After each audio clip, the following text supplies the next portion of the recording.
Anong balita sa boxing? Eto, na-interview yung dating head trainer ni Casimero na si Coach Nonoy Neri ng MP Promotions. Na-interview na Coach Franco Rulyoda. Ang alam natin, itong si Coach Nonoy Neri ang naging head trainer ni Casimero nung napakaganda ng kondisyon niya at tinalo niya mga bigating fighter na sina dating world champion Solani Tete at Olympian Duke Maika, na parehas na tinapos lang ito ni Casimero sa loob ng 3 round. 2 beses pang pinabagsak ni Casimero itong si Solani Tete. Parehas na world title fight ito. Itong kay Solani Tete, dito niya naagaw ang WBO World Bantamweight title niya.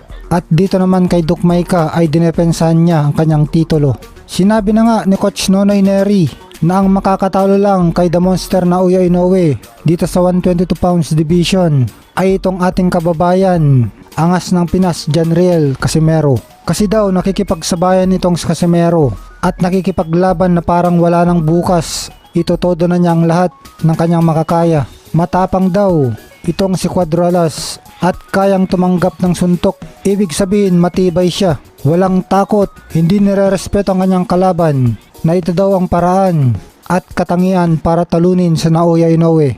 Hindi nga katulad ng mga karamihan ng nakakalaban ni Naoya Inoue na sa umpisa pa lang ng kanilang laban ay mga takot na ito. Tulad nitong dating WBO World Bantamweight Champion na si Paul Butler na halos hindi na sumusuntok sa kanilang laban ni Naoya Inoue. Puro sangga na lang kanyang ginagawa, pero bandang huli ay natalo din naman via 11th round knockout. At ito rin naman si Stephen Fulton na nooy may hawak ng WBC at WBO World Super Bantamweight title nung nakalaban niya si Naoya Inoue, ay laban takot din ang ginawa niya, pero natalo din naman kay Naoya Inoue via TKO sa round 8. At itong ating kababayan na nooy IBF and WBA Super Bantamweight Champion na si Marlon Tapales, na bagaman mas matapang naman siya kina Stephen Fulton at Paul Butler dahil nakikipag-engage naman siya kay Naoya Inoue noon ng konti, pero mas marami pa rin ang depensang ginawa niya kaysa yung ibanat niya. Kaya nga nasabi ni Casimero noon pagkatapos ng laban ni Tapales at Inoue na wala naman daw balak si Tapales na manalo sa laban na yon. Magaling lang daw sa depensa ang kanyang ginawa, pero nawalan din naman ng saysay ang kanyang mahusay na depensa kasi natalo naman siya via round 10 knockout. Kaya sana daw bumanat na lang ng bumanat si Tapales kay Inoue. Sabi pa nga ni Casimero noon na hindi man lang nagalusan ni Tapales si Inoue. Ang linis nga ng mukha ni Inoue pagkatapos ng laban, habang si Tapales ay napakadaming gasgas.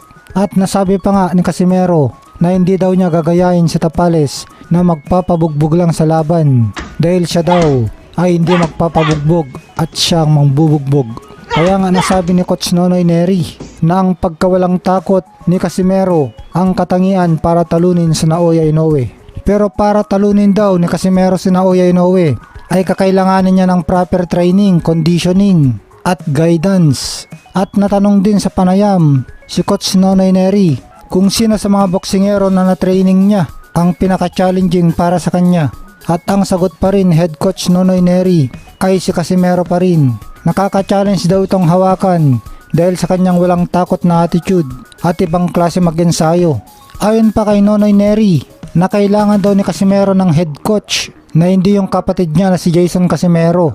May pagkakaiba daw kasi kapag iba ang head coach kaysa kapatid dahil re-respetuhin niya ito. Tungkol naman dito sa head coach ni Casimero ay nagpahayag na si Janriel tungkol dito. Ayon sa kanya na pwede naman dagdagan ng kasama pero wag tatanggalin ang kanyang kapatid na si Jason Casimero.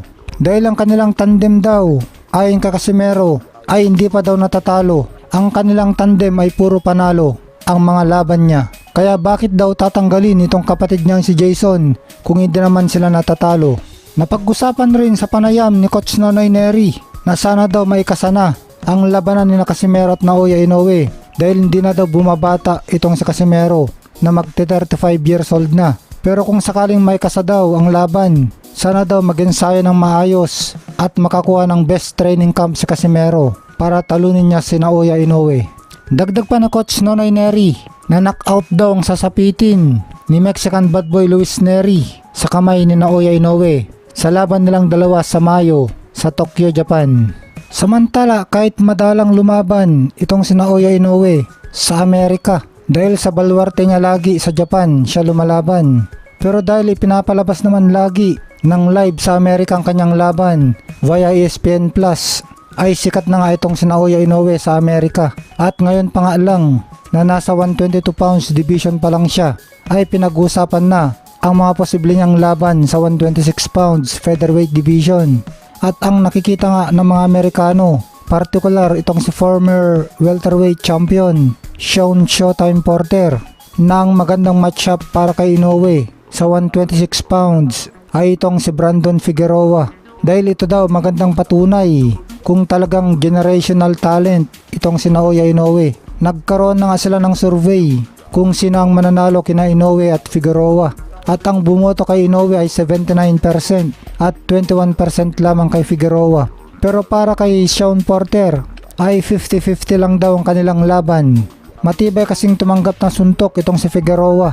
At syempre may katanungan pa kung maiakyat ba ni Naoya Inoue ang kanyang todong lakas sa featherweight division. Sa ngayon ay mapapalaban muna si Naoya Inoue sa 122 pounds division kontra kay Luis Nery sa Mayo at sa August ay kay Murodjon Akhmadaliev. At sa huling parte daw ng taong kasalukuyan sa buwan ng December ay posibleng featherweight fighter na ang makakalaban ni Naoya Inoue. Maalalang natalo ang ating kababayan, former featherweight world champion Mark Magsayo kay Brandon Figueroa via 12 round unanimous decision.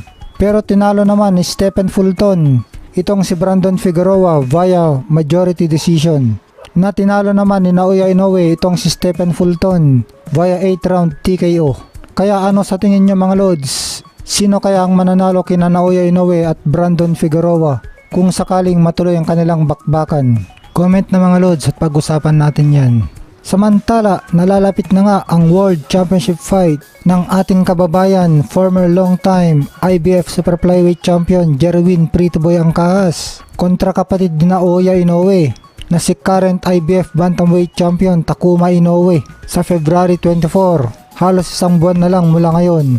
At sa ngayon ay todo ensayo na nga itong si Jerwin Angkahas at matindi nga at kakaiba ang sparring strategy na ginagawa nila. Sa isang sparring session ay palit-palitan ng kanyang kalaban. Tuloy-tuloy lang ang palitan ng kanyang mga kalaban habang wala siyang pahinga.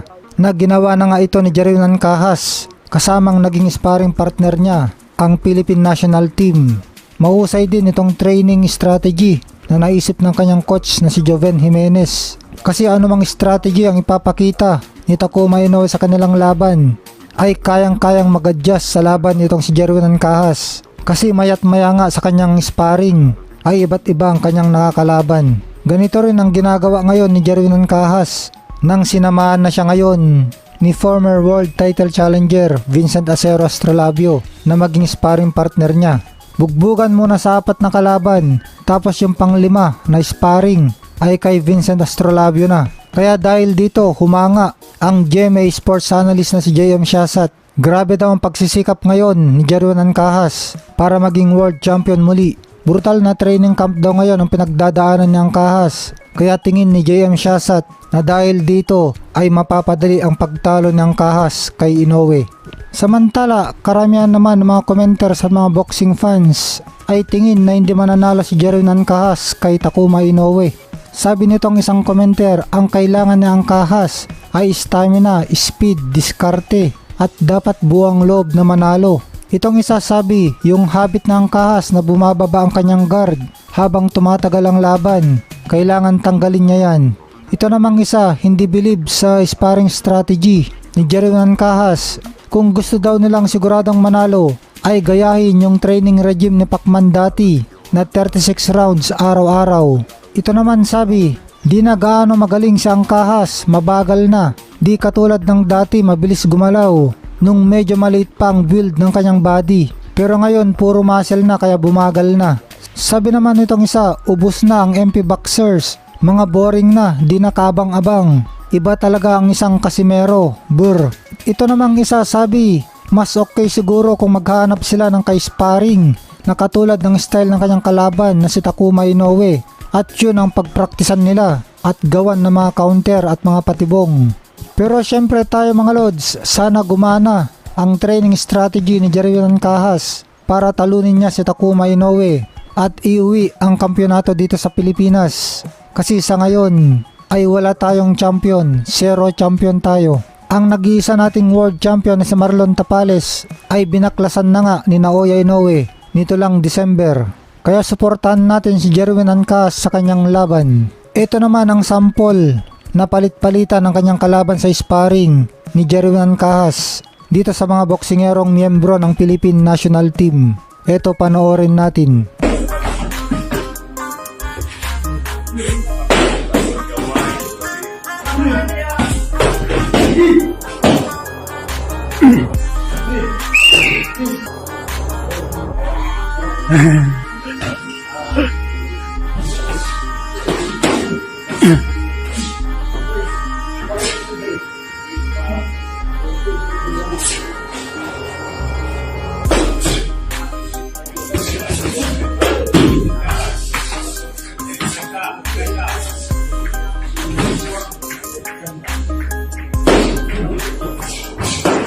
Grabe, ilag.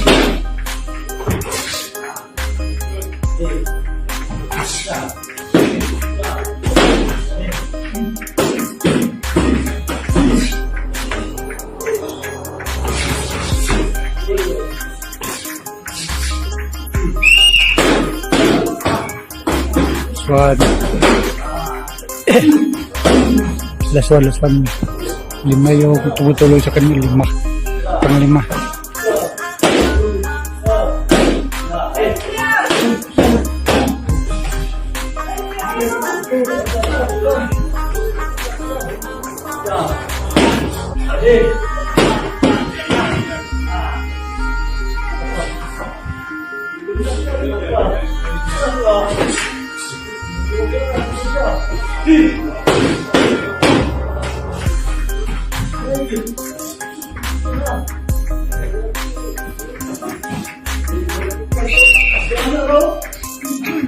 That's what?